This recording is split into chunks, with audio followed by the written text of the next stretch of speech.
ازيكم؟ شايفين الجمال؟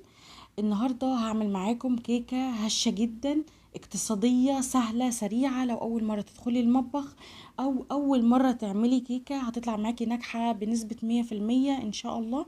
هعملها معاكم بطريقة تحفة قوي من غير ولا بيضة واحدة، وهقولك ازاي تطلع معاكي لونها فاتح مش غامقة، واقولك ازاي تطلع معاكي هشة مش مكتومة. ولو شفتيها كده يعني مش هتتخيلي ابدا ان هي مش معمولة ببيض.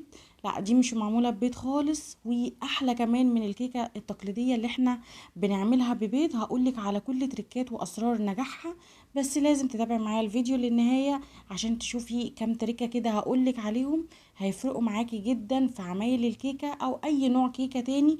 اسرار نجاحها يعني من الاخر عشان تطلع معاكي بالشكل والقوام اللي انت شايفاه.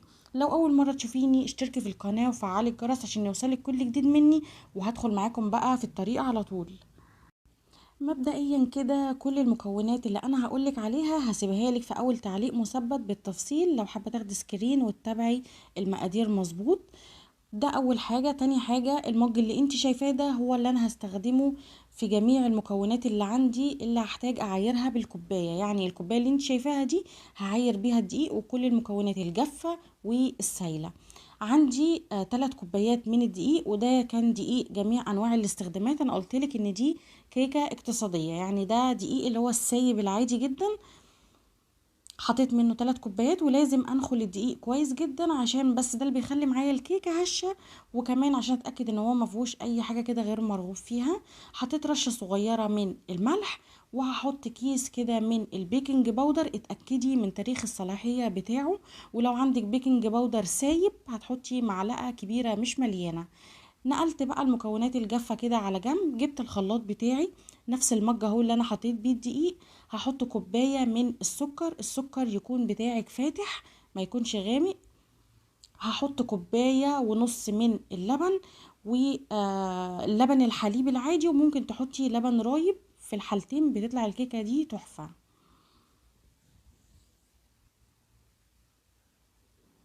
تمام كده، دي النص الكوباية التانية بتاعت اللبن. هحط بقى كوباية الا ربع من الزيت. والزيت عايزة نوع يكون نضيف عشان يعني ما تشميش ريحة غريبة كده في الكيكة. ده غالبا بيكون بسبب ان الزيت مش نوع نضيف. حطيت معلقة صغيرة من الفانيليا السايلة، ودي احسن من الفانيليا البودر بكتير. ليه؟ لان ريحتها بتفضل موجودة في الكيكة حتى بعد الخبز وبعد ما بضربها في الخلاط كتير. فحطيت معلقة صغيرة منها، وحطيت معلقة كبيرة من الخل بتساعد برضو ان الكيكة تبقى معايا هشة. المهم خدت المكونات دي كلها وضربتها في الخلاط كويس جدا لمدة دقيقتين، لحد ما الخليط معاكي يبقى لونه ابيض وعامل فوم كده زي ما انت شايفاه. يعني بقعد اضرب وبعدين افصل الخلاط واشغل الخلاط تاني وهكذا لحد ما اتاكد ان السكر داب والخليط معايا عمل فوم ولونه فتح كده.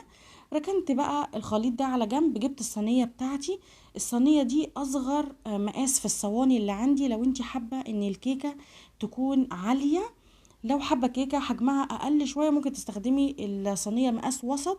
حطيت فيها دهنه صغيره او رشه صغيره من الزيت، دهنتها كويس جدا وبدرتها بشويه من الدقيق ونفضتها لو في دقيق زياده مش عايزاه يعني. وشغلت الفرن بتاعي على درجه حراره متوسطه يسخن بس. بعدين جبت بقى الخليط اللي انا ضربته في الخلاط، حطيته على الدقيق والبيكنج باودر، رشة الملح اللي احنا عملناهم في الاول خالص. وبعدين هبتدي اقلب كويس جدا.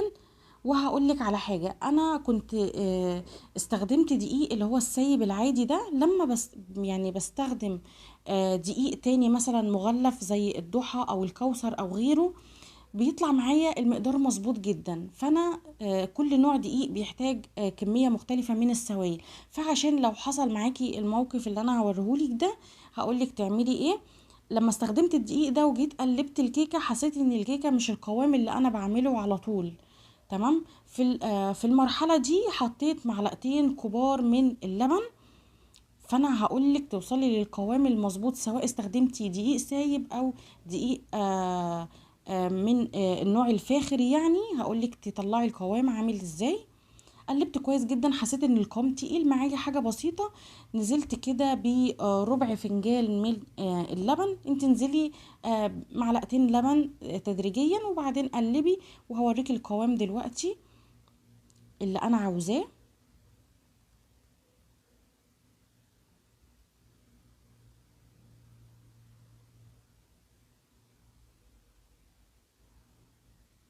تمام كده، انا وصلت للقوام اللي انا عايزاه. ترفعي الاسباتيولا او الويسك بتاعك، هتلاقي ان الخليط نازل كده، يعني انسيابي مش تقيل زي عجينة البانكيك، او اتقل يعني حاجة بسيطة.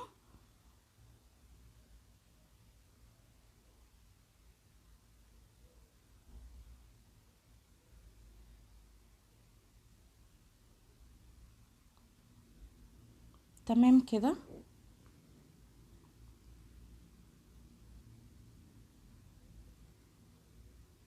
جبت بقى الصينية بتاعتي اللي انا دهنتها زيت. وعلى فكرة هي التيفال كده كده ما بتلزقش، بس انتي لو حابة الكيكة تطلع زي ما انا وريتها لك في الاول، لونها محمر من تحت ومن فوق، انا بحب الكيكة كده بصراحة.